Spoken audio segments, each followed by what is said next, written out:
Alig egy óra múlva gépeink csatlakoznak a világszerte harcba lépő egységekhez. És kezdetét veszi az emberiség történetének legnagyobb légi csatája. Emberiség. A mai napon ez a szó új értelmet nyer. Többé nem oszthatnak meg minket jelentéktelen ellentétek. A közös érdek egyesíti a Föld összes nemzetét. Talán a végzet akarata, hogy ma épp július 4-e van.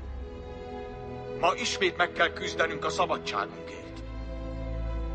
Most nem zsarnokság vagy elnyomás fenyeget minket, hanem a megsemmisítés.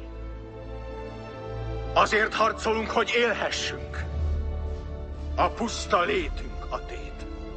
És ha ma megnyerjük ezt a csatát, akkor július 4-ét többé nem amerikai ünnepként tartják majd számon, hanem mint azt a napot, amikor az emberiség kijelentette, nem tűnünk el némán a semmiben.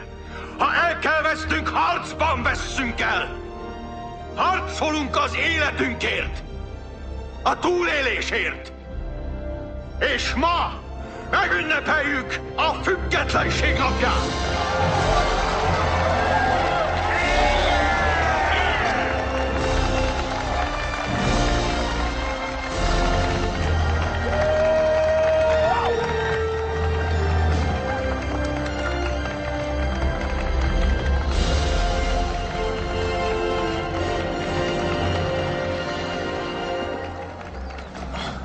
Köszönöm. Induljunk. Elnök úr, erre legyen szíves.